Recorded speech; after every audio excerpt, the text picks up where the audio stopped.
Another thing is this is where the case gets, weird to me, at least a little bit, right? So this is the shoe that he was reaching for, that Kendrick was trying to retrieve from that rolled up mat. So why does it have? I know why Yeah, I was looking at this. I'm like, where's all that red stuff? Because I don't really. it's. Yeah, Yeah, I've is it supposed to be read. blood? Exactly, because there was blood found on basically on his face, and there were actually blood soaked into his dreads. So Huh. that's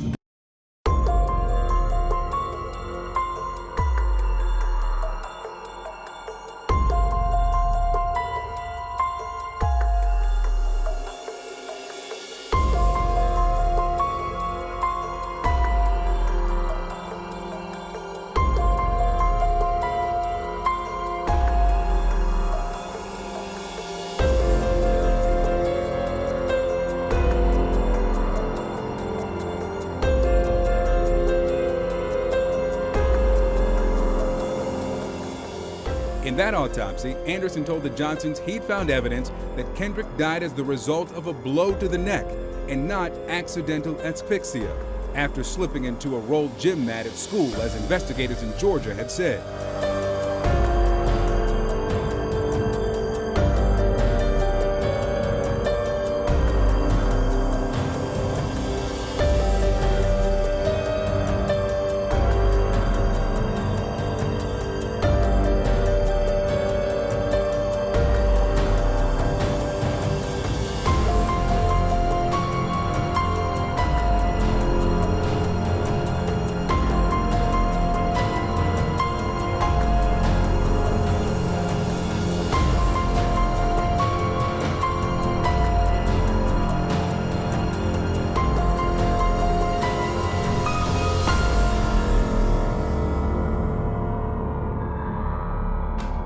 and we are live. Once again, this is the Solvable Mysteries Podcast, episode number 14.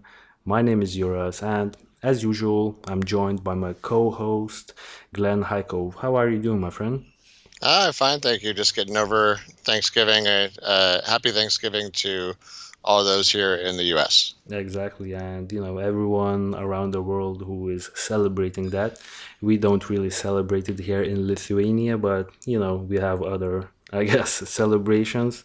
And yeah, without any further discussion, let's get into today's topic. So, today's case is a case that is really grabbed my attention once I've started researching it, just because of the fact of how many different details and different, I guess, visual assets I guess we have to use just to paint the picture here. So today we are going to be talking about the death of Kendrick Johnson. So Kendrick Johnson was a 17-year-old schoolboy. I will gently jump to his picture right here. So this is Kendrick. He died in a really weird way, I would have to say. So yeah, the manner of his death was uh, basically hard to grasp, right? If you know what I'm saying, Glenn. Yeah. It's certainly a bizarre case and a bizarre way to find somebody. Let's say. Exactly. So basically Kendrick Johnson, that you see on this picture right here, he died in his school gym. He went to the Loudness High School in Valdosa, basically a high school in Georgia state in the US, and basically he was found dead in with his body being found upside down in a rolled up mat, basically some sort of a wrestling mat. So I'll just quickly jump. I will try to find that picture, and I don't know, while I'm searching for the picture, could you give your initial, I guess, thoughts on this whole case, and maybe share if this was a bizarre case for you as well as it was for me. Yeah. So it certainly is a weird one, and for some reason I don't really remember it when it happened, but a lot was going on in the news cycle when this happened, and that I think maybe impacted the direction this case took as facts came out. So Kendrick Johnson, was attending this high school. He was found rolled up in that gym mat, and I'm not quite sure how long he was there, but apparently long enough for him to either have died accidentally or, according to the lawsuits from his parents, that he was murdered. Exactly, yeah. I mean, So yeah. So I was going to say, it's interesting because, just to set the scene, it's a school gym here in the U.S. I'm sure everywhere else. Those are used for, sports like basketball and volleyball.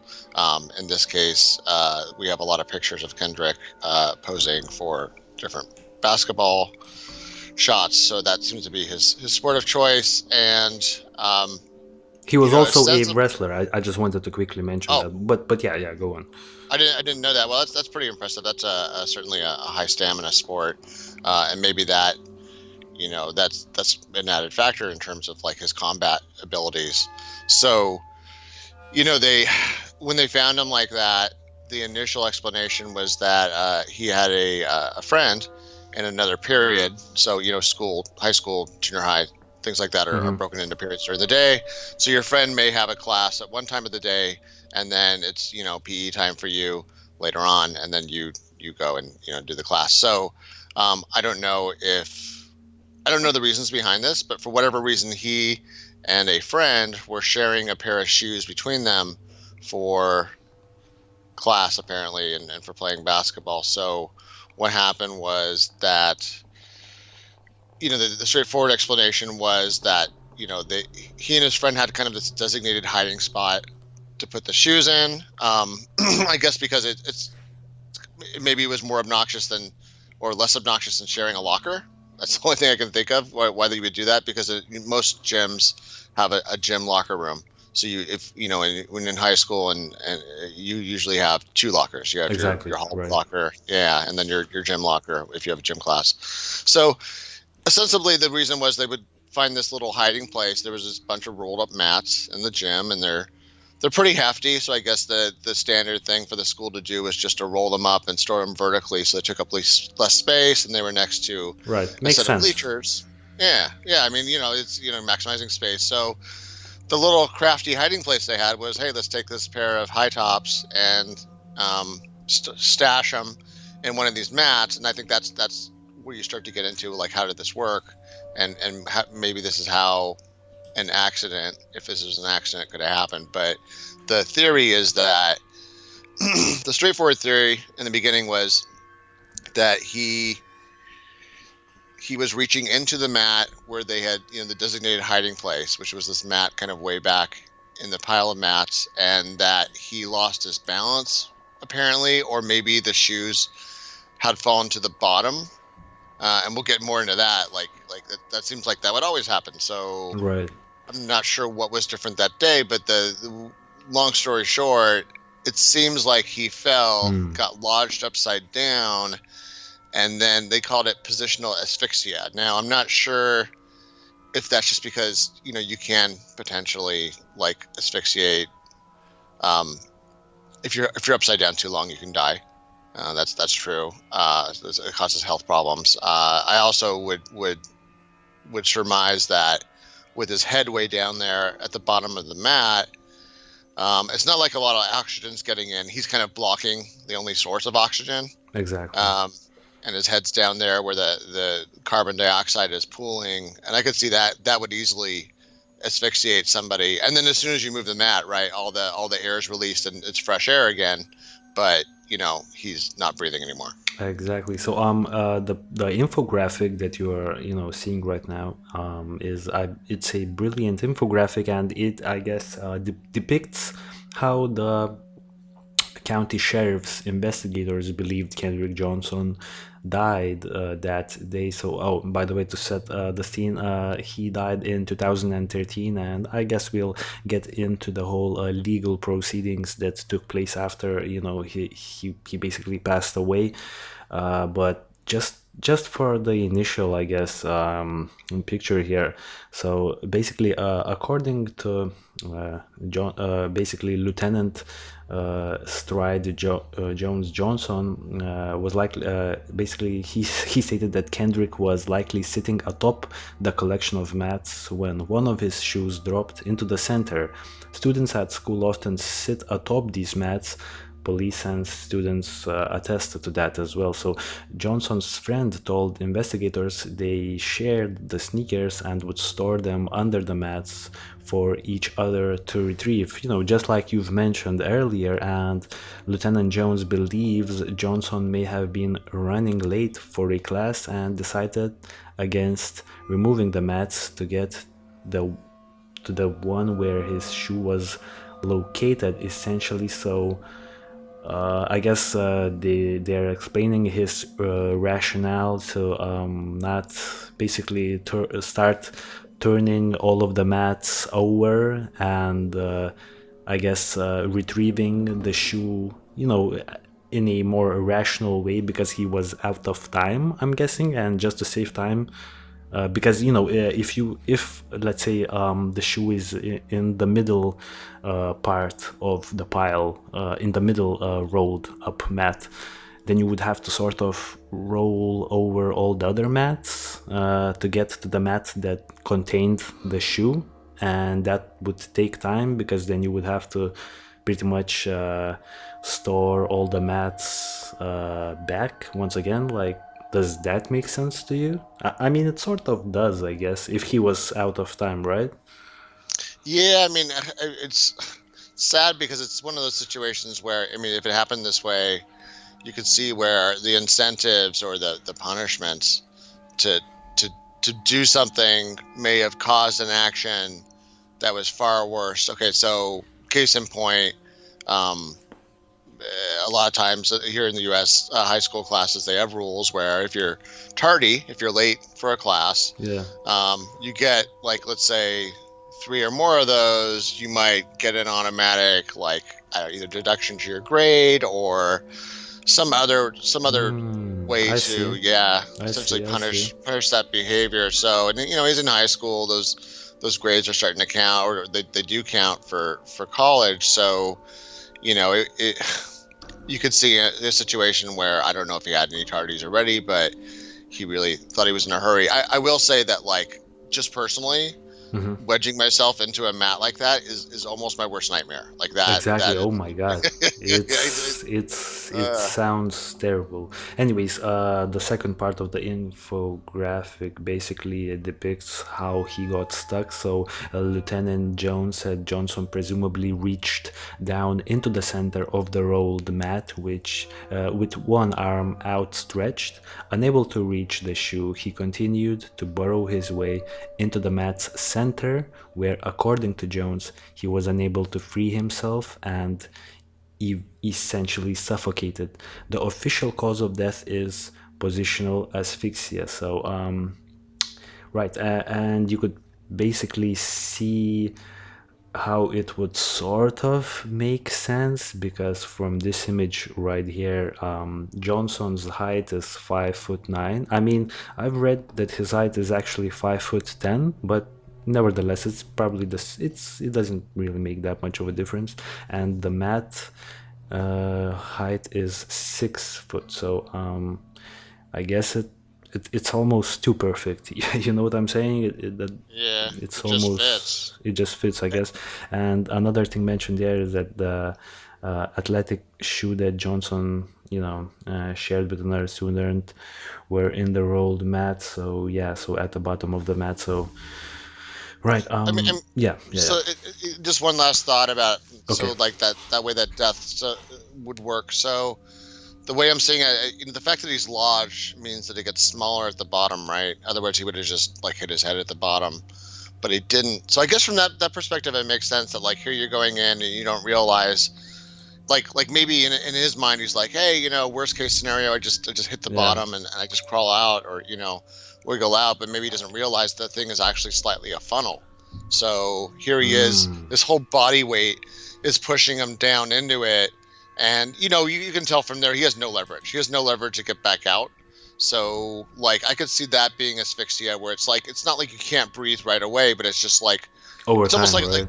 yeah, or exactly, just like a boa constrictor, Mm. a boa or a python. A boa constrictor or a python, they don't kill you with like the first squeeze. They just keep waiting until you take a breath in.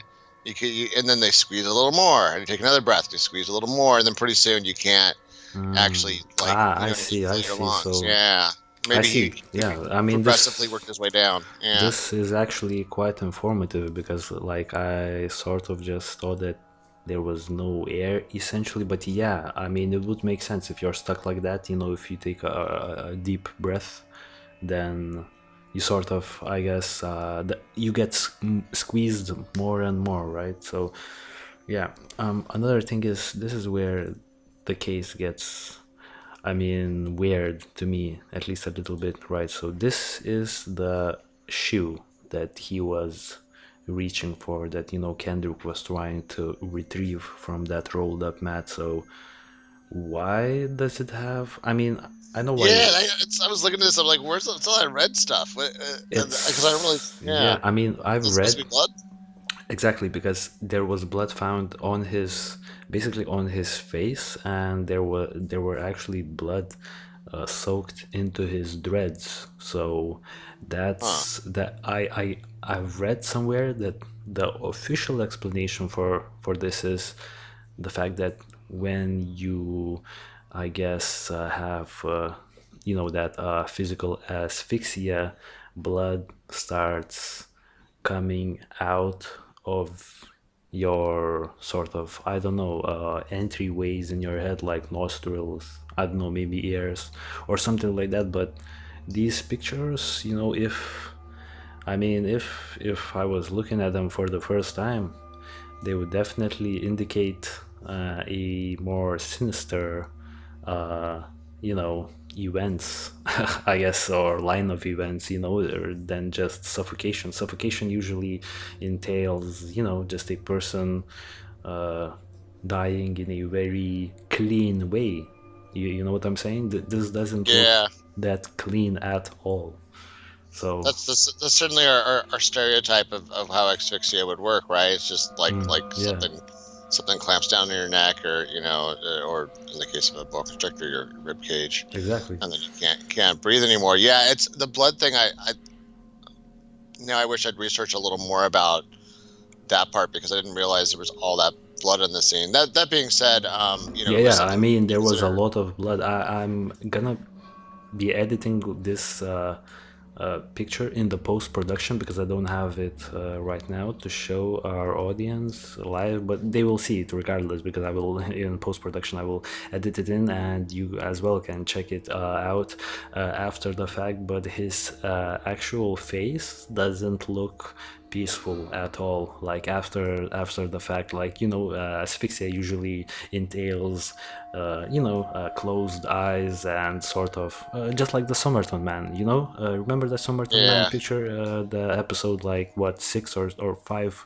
that picture right there looks like someone had suffocated or something like that. But the way Kendrick was found after the fact, he did not look like he suffocated. I mean, I guess this is all somehow explainable by the asphyxia theory, but his face looked really banged up. And another thing, before we move forward, I have to mention this detail right here. So basically, this is the Wikipedia article for this case, and the most interesting part about it is basically there were 3 autopsies conducted essentially to find out what happened. So the first autopsy conducted by the police of the general area basically found that it was accidental and, as we discussed, positional asphyxia, just like the infographic suggested.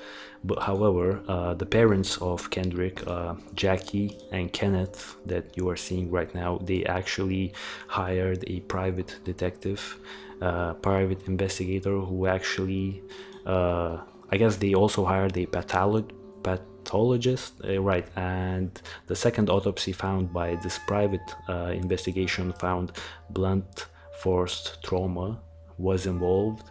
And then the third autopsy, I couldn't really find out who was basically manning the third autopsy. I believe it was state officials, so not a private investigation. And they found that it was apparent non-accidental blunt force trauma. So yeah, so basically the second and third autopsies found that, the man was had suffered some sort of a potential blunt force trauma, because the pictures are crazy. They look really, really crazy. It does not look like suffocation at all. And right. So, Yeah. and that's a good point, because I think that's maybe where things started to get wild, both way in many ways with this case, in terms of like the accusations and lawsuits and then counter lawsuits and Oh my god. Oh my yeah. god. The Yeah, lawsuit situation was crazy, right? Yeah, so just before we get into that, you could see where someone would look at a photo like this photo you're showing right now, or the photos of him and his face and blood and other evidence, and you could see how it would color your perceptions. Exactly. How it would maybe make you have a bias, or especially if you already were thinking in a certain direction, or if you were really upset that you lost a loved one to something that seemed like something pretty stupid. That would definitely, I think, Yep. you know what I mean? Fuel for the fire. I definitely know what you mean, because just to die in that sort of way, by the initial, I guess, investigation explanation, just by trying to grab a shoe that's stuck somewhere in the middle of a rolled up mat, just because you're saving time to get to another class. Anyway, that's definitely a, that's, I can see from that standpoint of the family members. Like, if someone I knew died in that way, I would sort of question everything as well. But at the same time, like, all of these other things found around the scene, they sort of like that, there's just a lot of things, I guess. So basically, this shoe that we are looking at, this shoe was found also at the gym, on the time when everyone discovered Kendrick's body. And right, so as you can see, it, from what I've gathered, these sort of splatters of some sort of red substance, they were not tested, because I'm assuming this shoe was found probably somewhere fairly far away from Kendrick. But at the same time, it seems that these Nike shoes have blood on them, right? Wouldn't you say that this looks like blood? I mean, it looks like blood to me. What else could it be? Ketchup? It's rust colored. Yeah, especially at a school. At the gym, where at the gym.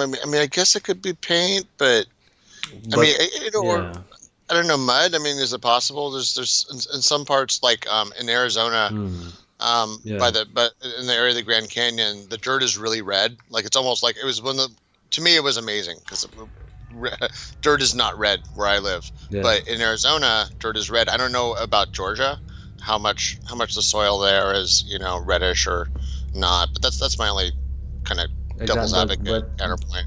But at the same time, I feel like if this was dirt, it would have a different sort of, I guess, spread, if you know what I mean. This sort of looks like viscosity. Right. This looks like a blood splatter to me. But anyways, I'm not linking this. For me personally, I'm not linking this shoe to the Kenneth's death.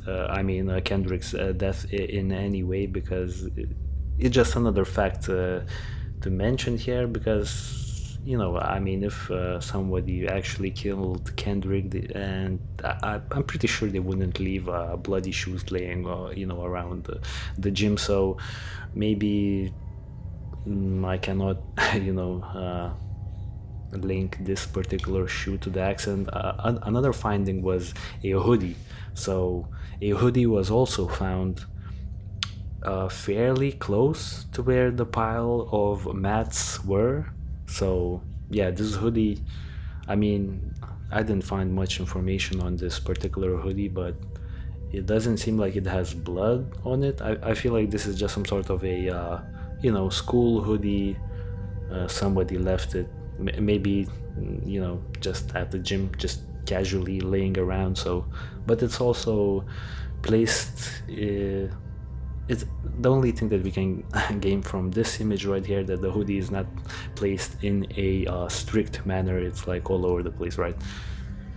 Yeah, I mean that's sort of the difficulty, I guess. I mean, for any crime investigation or death investigation where there's in a very public place. I mean, gosh, can you imagine of all places that where people would be shedding, like DNA and hair and skin cells and especially teenagers, who aren't super responsible, throwing their clothes everywhere. I mean, just the sharing the shoes part is like a typical teenager thing where it's like, gosh, guys, couldn't we? That's not like super clean. That's how you get athlete's foot. But also, I mean, I wouldn't do that. But, yeah. I mean, and then I guess you have to find a friend who has your exact foot shoe size, right? What? Yeah. This just seems like too much of a hassle. It's sad. I mean, I hope that wasn't out of like financial reasons. Yeah, poverty or something. Yeah, just financial pressure. Like that's a better way to put it. I think the way you put it. Yeah, that. I mean that's the thing, like if you do because here in the US, I mean not here in the US, I'm here in cold ass Lithuania. I mean there in the US, right? You are doing like high schools work different in America. People usually who are athletes in high schools, they usually do multiple sports. So multiple sports usually require multiple footwear to be involved as well, right? Because basketball shoes need certain types. Basketball requires certain types of shoes, and then wrestling shoes are completely different. I mean, right, so these shoes to me look like they're basketball shoes. Yeah, they are definitely basketball shoes. And the ones that Kendrick was wearing at the time, they don't necessarily resemble basketball shoes to me. I'm not certain what shoes are these. This could be wrestling shoes. Did they actually, right? Or running. The tops look kind of low. It looks like a low top. So I would assume there's some kind of running shoes. Maybe I feel like I don't know. I wasn't a wrestler. And I'm sure footwear's changed a lot since I was a kid, but I wonder that wrestling shoes would be more plain, or less sharp things on them. I'm not sure. I'm also not sure. I sort of feel like wrestling shoes are similar to like boxing shoes, and they are in the sense that they are really, really specific, right? You sort of can't do anything besides wrestle in them. So anyways, that would sort of make sense. Maybe you have what are these shoes? These are like, I think these are not expensive shoes. These are just some casual pro model, it says on them. I feel like these were Adidas as well, so I think these are just some casual everyday shoes. But yeah, I mean, if money is tight, maybe you share the shoes or something like that. I mean, who knows, whatever. Right, so yeah, you wanted to so that and I'll also point out he was a little bit, I mean, anybody can play basketball, but I'm assuming that wasn't a sport that he was planning to go to college for, because he's only 5'9". 5'9" is not super huge for basketball. By the way, just a quick observation that I made on the spot. Look at the shoes he's wearing in this picture. Right. Same shoes. Right, so this definitely explains it. So I mean, yeah, it seems like since we are trying to solve mysteries, we should have done this research beforehand, but at least we've seen this already. So right, so these are the same shoes. This is interesting. So right, so those are basketball shoes. Maybe for basketball he was using those, and for wrestling or running or many other sports. Because another thing I wanted to mention, this high school looks like a athlete high school. I mean, this to me, this doesn't look like your everyday high school. You know what I'm saying? It looks like a boot camp, almost. You have Well, tennis courts, you have baseball courts, you have a football field, and these facilities remind me more of like a juvenile prison than a high school, right? well, the weird thing is, I think probably in the U.S. And this is now the case, I think, for a growing percentage of the world, especially after like the Olympics in the 90s, where like basketball, for instance, the U.S. used to dominate basketball for both men's and women's, and then after, I think it was one of the dream teams went to the Olympics where we just trounced everybody, and after that, especially Europe, but for sure the other countries as well, started getting a lot better at sports. I mean, so some of it is just a quick interruption. I'm really sorry. Yeah. You basically got smashed in the World Championships basically this year in China.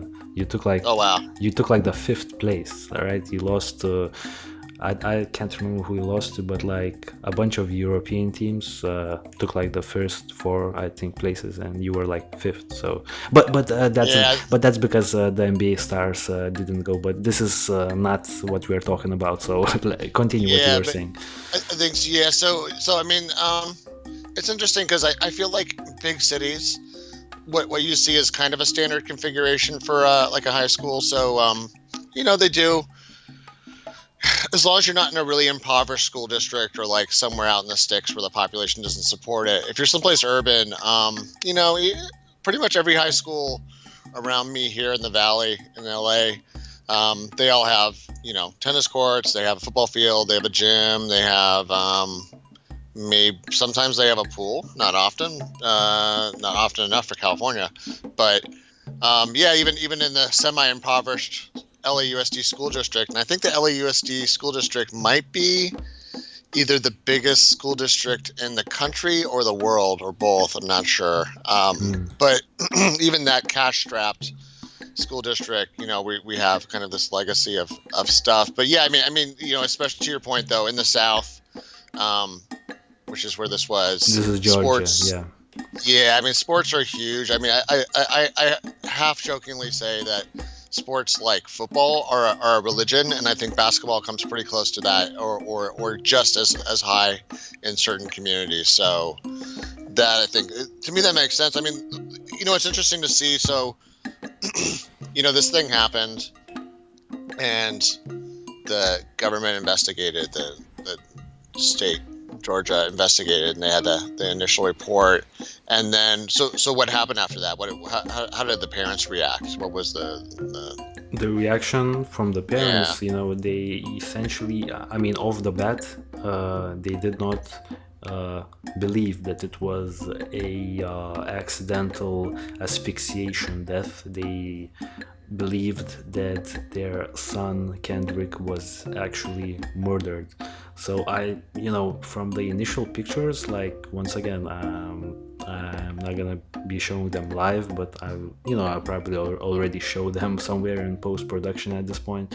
The pictures look crazy. The pictures look insane, and they don't, I'm not an expert on asphyxiation by any means, but man, he looked like he was really beat up or banged up by something, right? So, I can definitely see the parents' point of view. And yeah, to answer your question, they essentially denied any sort of accidental death, and they pursued investigation because they believed their son was murdered. Yeah. So that's where we get down a whole other path of potential theories, and it looks like they had a lawyer that got involved, and more than one lawyer actually. Their initial lawyer, I think, wasn't necessarily able to practice law in Georgia for whatever reason. He might have been from another state, and here you have to actually qualify to practice law in each state, because each state has different laws. Yeah. So yeah, it turned into a thing. let's say, by a thing I mean like a series of accusations and counter accusations and recriminations back and forth about, you know, whether this was being covered up, and it turned into a whole big conspiracy theory that turned into a legal jumble into itself, let's say. Yeah, definitely. I mean, the amounts of money that was sort of, you know, thrown about in the accusations, I believe it was, it was their second lawsuit.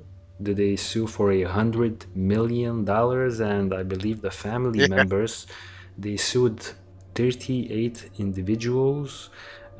So basically, we will get into a few of those individuals that stand out the most, and I guess, you know, the culminating theory of what actually happened. But let's keep that, I guess, for the end of the podcast, because we still have a few other interesting details to mention. So one of the interesting fact was that they actually sued the city, right? They sued everyone. I believe they also sued the mayor of the city, because essentially in their eyes, the city, and I guess the city officials, the sheriff office, basically everyone involved, I believe multiple US attorneys also were involved, and during the process they sort of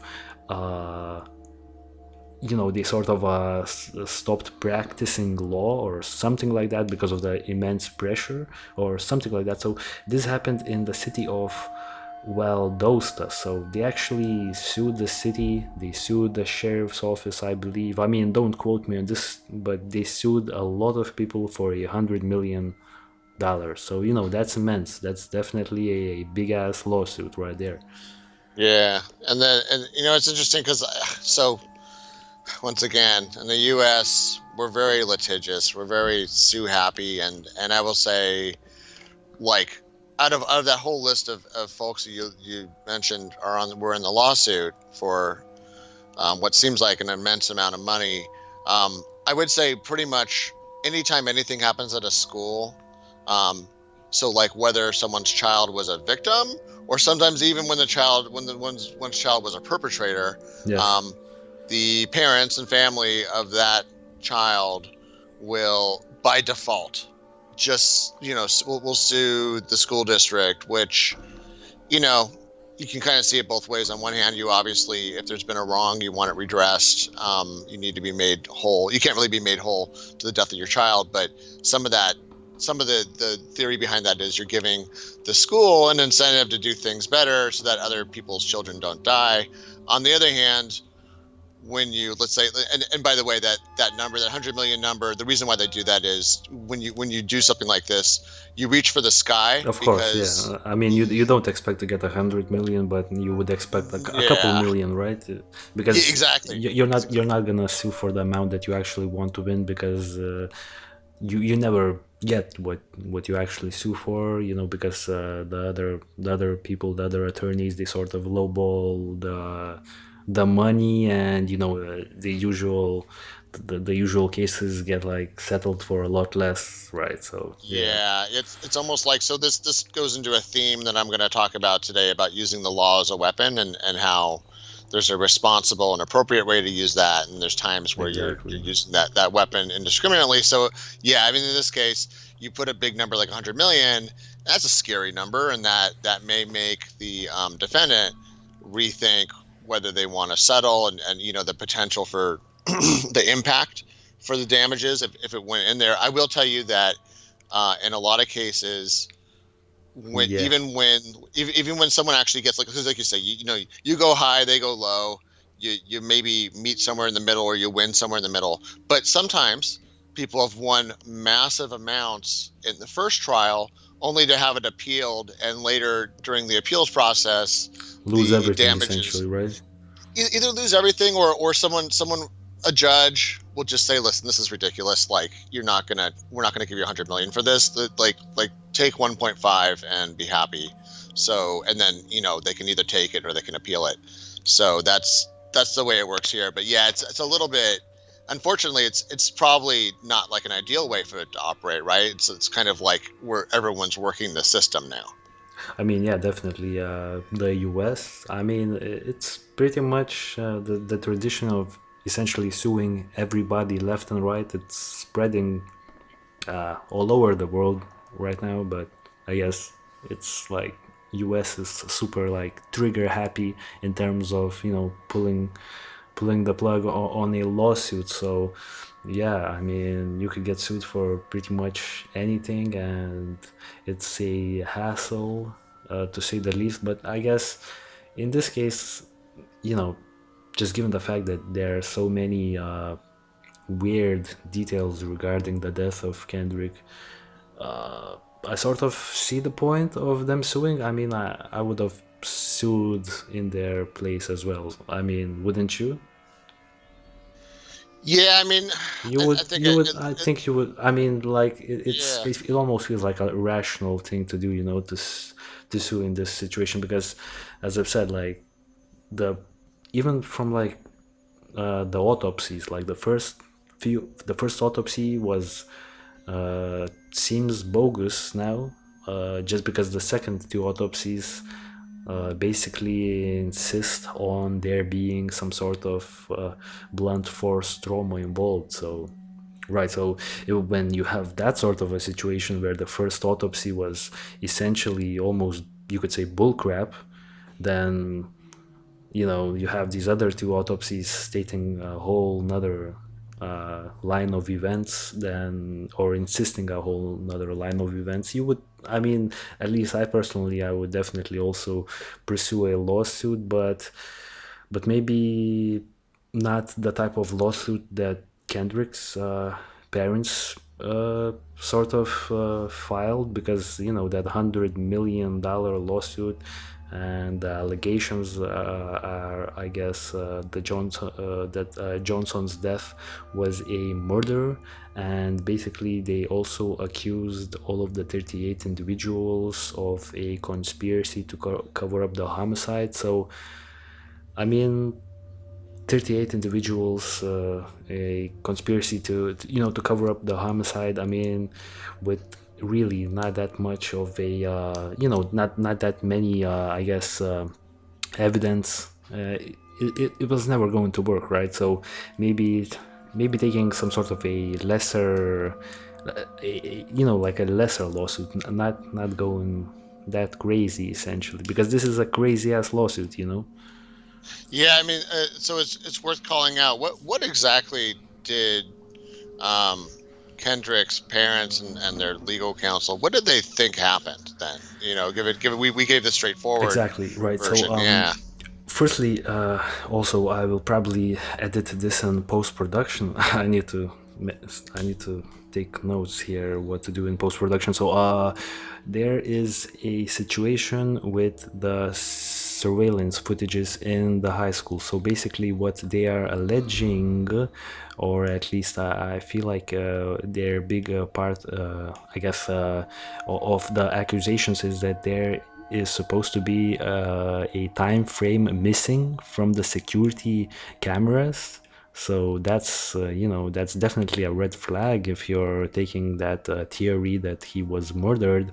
But then again, there's this video on YouTube that sort of explains the security footage, sort of I guess the fact that it's actually not missing the time, that like time piece of footage. So it's all over the place. I didn't really get that deep into it because so I guess this is part of the allegation. Another thing, they are alleging that basically Kendrick, he essentially slept with this one, I guess his classmates or just basically schoolmates' girlfriend. And basically the schoolmate had a brother, and essentially what they are sort of leaning towards, that they most likely killed him on that day, on January 11th 2013, and they stuffed him in the mat they sort of and then there was a huge cover-up because basically those two brothers had a father who was an FBI agent. So these are the guys I'm talking about. Let me just quickly bring up some information on them. Right, so these guys are right. So actually what happened next was federal authorities seized the cell phones, computers, and electronics belongings to an FBI agent, his wife, and sons. So basically, these are the brothers. Basically his whole family, his whole family's, I guess, electronics were seized. Essentially, the another thing I'm reading here is that the body of the 17-year-old Kendrick Johnson was discovered in the center of an upright mat.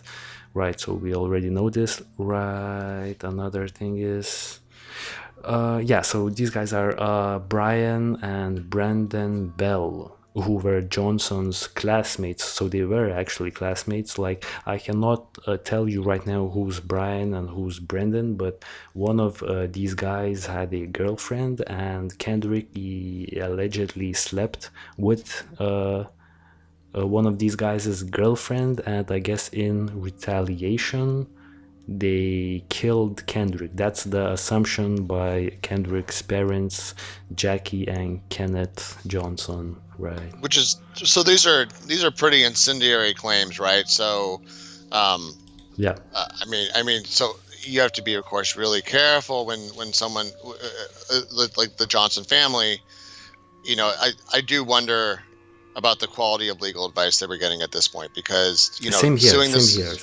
Yeah, suing the school district. Okay, that seems like just the go-to move that anybody does anytime your kid dies at school. It's normal, right? Yeah, and you get some kind of settlement, and everybody kind of goes their own way. But this is where I think the law, and like you mentioned, the law is very powerful. The law has been in some ways distorted. The way that we practice law now is probably not how they practice law like when this country was founded, or back to English law, which is what American law is based on. Yeah, it's the system is getting exploited like crazy. Yeah. There's actually, so there's been what's called tort reform in the past 30 years here. Tort reform is there's a series of laws that have to do with like liability and negligence and things like that. I see. And the issue was you had so many people filing quote unquote frivolous lawsuits, and it's somewhat controversial what counts as frivolous, because one person's frivolous is another person's serious issue. And I think the retort to that from the people filing the lawsuits are like, oh no, this is just big business trying to shut down our avenue, our tool to get redress in cases where big business has done us wrong, or big government has done us wrong. But by that same token, you could actually end up hurting somebody who very well may not deserve it with this using the weapon as using the law as a weapon. So case in point, these two brothers and their family got dragged, and it's interesting because apparently when they first started doing it, they didn't actually name the brothers, but everybody knew. It was like there was only there were only like one family where the dad was FBI agent. So exactly, like, right? Yeah. Guess who that is, right? Yeah. So where it fit it, and that's where it really gets to the point. So like I mean, if you don't mind, why don't we go ahead and just like kind of think aloud, like let's go through the theory and see like whether it's plausible or not. Exactly. Sure. Yeah. So go on. Yeah. So here's my initial thoughts. So okay, Kendrick is an athlete. He's very, frankly, physically fit. If he's doing wrestling, I'll just say that I have, especially as I get older and hear more things and listen to more like Rogan podcast and things like that, and watch more and more UFC and MMA stuff. People that are grapplers or wrestlers are probably really tough. Like, yeah. Yeah.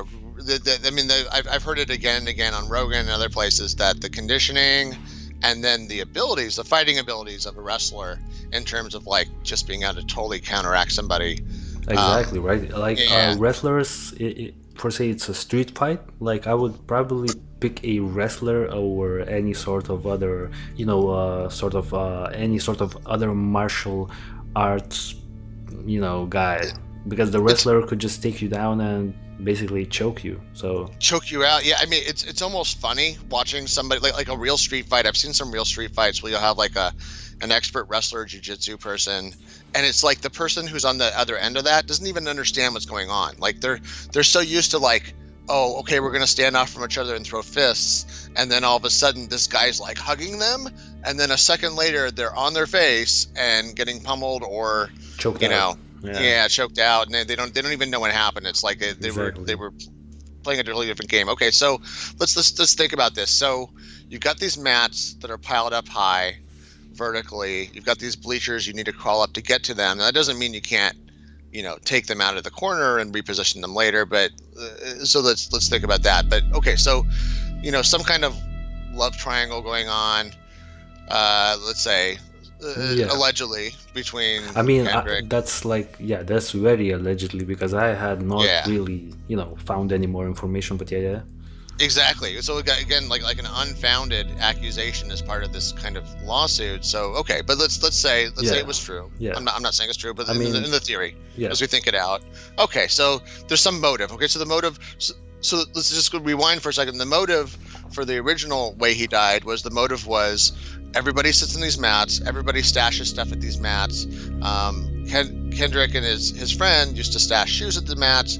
That's why he was in the mats, and that's why he was in the middle of the mat. That's the first theory. The second theory is that Kendrick somehow got into combat with these two brothers, and maybe they may be premeditated, maybe not, but whatever reason, they somehow killed him and then stuffed his body down the mat. Now, my problem with this theory is the only trauma they found, and like I said, there's a lot of back and forth about the trauma. I mean, by the time they do the third autopsy, I don't know what they're actually autopsying anymore, because his body, was already prepared by the funeral home. So I'm not entirely sure like what kind of trauma happens when you remove organs from a body and stuff it full of newspapers, which is what happened here. They didn't. The funeral home went a little cheap on the prep, like that. So if there was a crime here, this is weird. Which wasn't a crime, but it wasn't good practice. Like they weren't.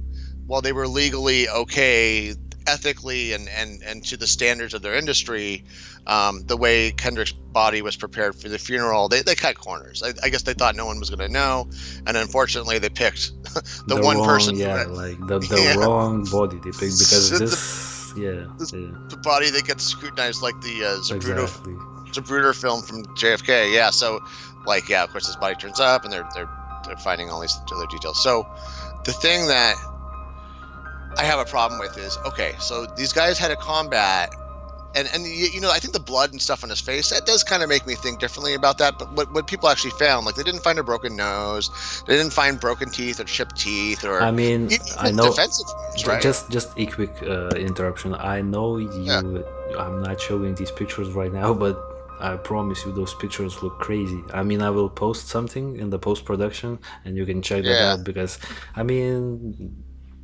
I don't know, maybe a face supposed to look like this after it gets I don't know, after somebody gets like physical asphyxiation, but I mean it looked messed up, like it almost looked like it was after a fight. So I mean, maybe I can find one real quickly while you speak. I guess, okay. But maybe, but I think maybe you're making my point that like there can be an illusion of something. So like if my family found me, lying down with my eyes closed with red stuff all around me. Yeah.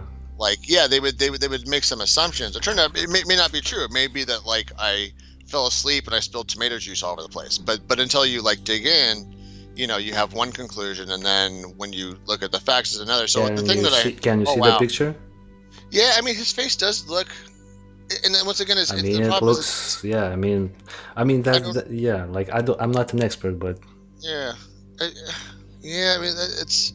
And you can see all the blood on his white shirt, because this is the same white shirt that I know that this picture is like legit, because this is the same white picture that we see on the surveillance footage. So basically this is the first footage, basically when he's entering the gym, and this is him at the gym. So he's wearing the same white, I guess, shirt, and you can see the white shirt here, and yeah, it looks crazy, right? I mean, It I don't looks know. bad, and I mean, so that, I mean, to your point, like that, those kind of things can affect your perception, and like I said, it seems like in this case, it may have helped push his family in a direction that, oh my God, This yeah, one I mean, is even worse. but it's like, here's the thing is, it's like we don't know. I mean, look the picture we saw of his body in the mat.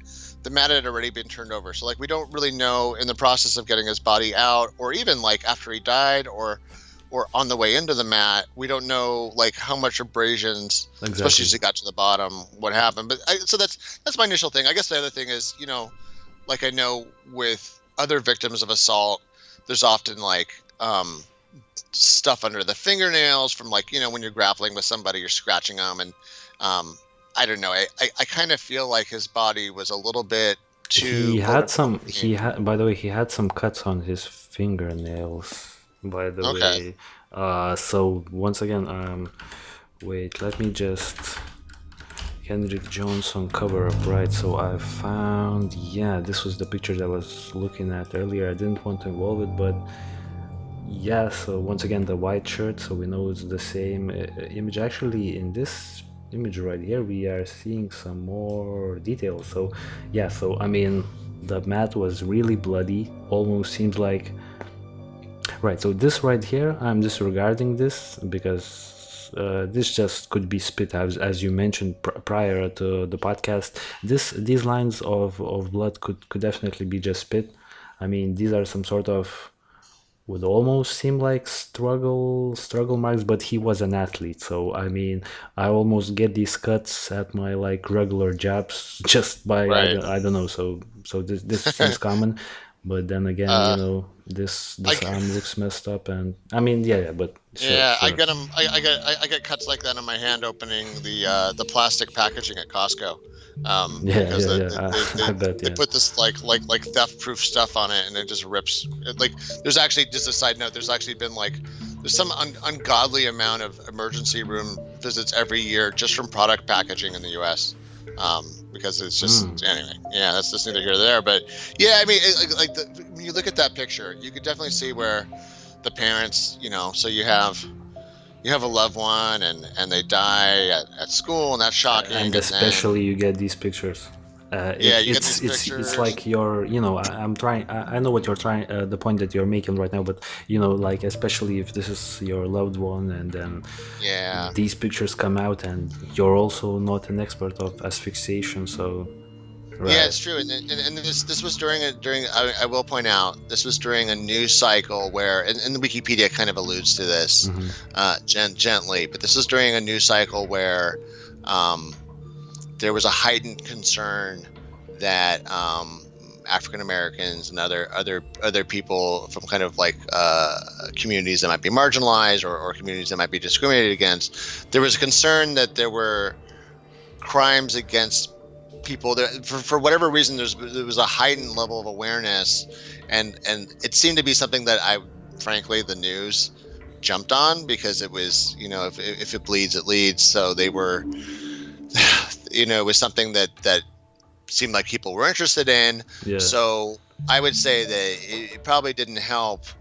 The media attention probably, in this case, added fuel to the fire, right? Exactly. Yeah. The media rolled with this. Maybe if we were actually, because I think everyone's goal right here is to find out the truth. Like who doesn't want to find out the truth? So well, so yeah. no, that I mean, I'm so glad you brought that up, because sometimes I do wonder if, and this is not to single out his family, I would say this for anybody, sometimes these things seem to take on the flavor of a crusade, where you almost like, okay, let's say something came, so after all this, the lawsuit, and they got, like, a case in point, they got the NAACP involved, they had huge rallies, they got all these people involved. Imagine if a piece of evidence came that definitively said, oh no, it was just an accident, we have it right here in video, there he is. Unfortunately, I've seen a lot of cases where even after something like that comes out, people don't want to believe it, because they've already committed themselves to an opinion, and then they keep, the folks, anybody will keep doubling down on it. And that's what I kind of worry about here, is that you look at this, And like we're not experts. We're just normal people looking at pictures of a dead body. We're not pathologists. And then in the case of their own pathologist they hired, well, the unfortunate reality is every single defense team that defends, they're not defending somebody. But my point is that it's not uncommon for lawyers to find experts that will tend to agree with them. Yeah, if that makes sense. I mean, especially in US, like all of the private, I guess, investigators or private researchers, they usually have you usually find some sort of a biased opinion right there, because I don't know how's the saying goes, like the dog never bites like the hand that feeds the dog, or something like that. Dog doesn't bite the hand that feeds it. Yeah, exactly. So anyways, so I mean, that's a good point, but that's the interesting part about this case in particular for me personally, because I was going into this case sort of thinking that it was an accident, but after the pictures and after the autopsies that showed different results, and I think that foul play may have been involved, but at the same time I find it very hard to believe that there was this whole FBI cover-up, or almost that almost the whole city was involved, or like the whole school was involved. I feel like it's a lot of hassle, to cover up a case like this, but at the same time, has the initial investigation potentially been rushed by certain individuals and tried to keep quiet about what may or may not have actually happened?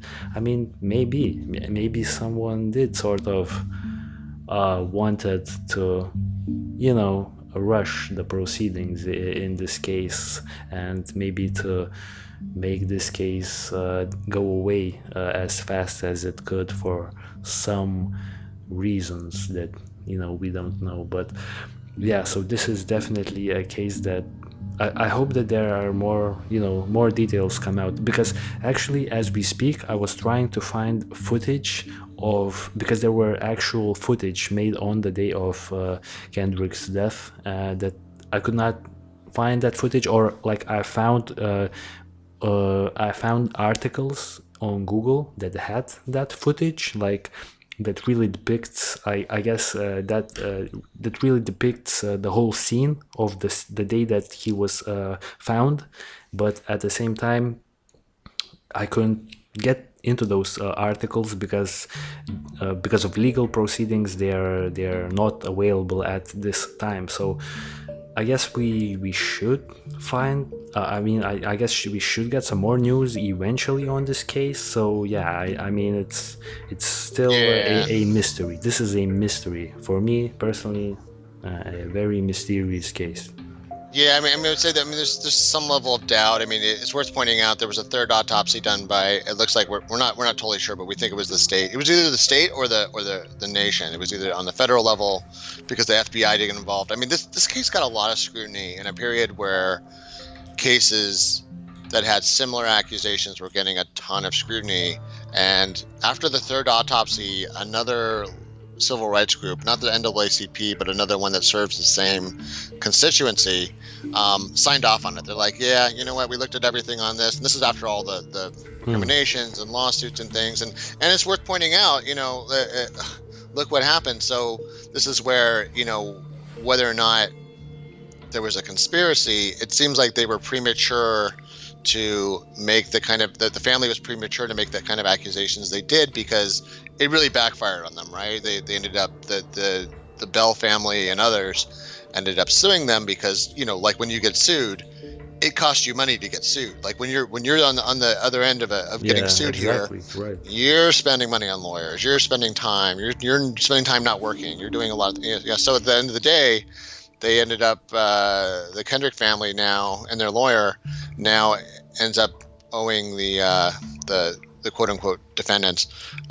something like 200, $300,000. it's Yeah. $292,000 in legal fees to the dozens of people they accused of foul play in a lawsuit that they previously dropped. So they dropped that lawsuit, by the way. So Yeah. yeah, They only dropped it. It said in Wikipedia. It said they only dropped it because the state said it was getting in the way of their investigation. That they were worried people would clam up during the civil case deposition, and that's correct. Usually, you want to do civil after. You want to do criminal first, and then regardless of the outcome. Yeah. Like OJ Simpson, biggest OJ example of that. Yeah, where OJ was found not guilty in the criminal case, but was found guilty in the civil case, and he still owes the Brown family money, etc. For that. I mean, OJ Simpson is an episode in its own right, I think, for the future because Oh my gosh, oh yeah, I mean that'll be our second John Benet Ramsey episode, I think.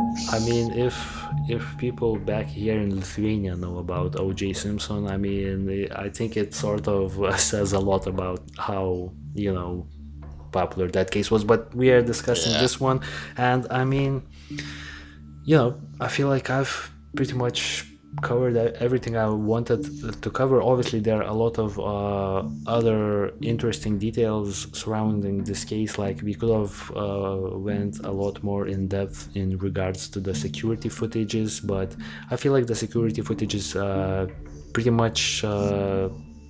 I don't think there was any sort of cover up in terms of that. It's neutral, I would say. Yeah, I don't think anything was happened there. Another interesting fact, like before we cut the episode, so I believe his body was there for, I'm reading something here, like 3 days. So if his body is stuck in this mat for 3 days, I mean.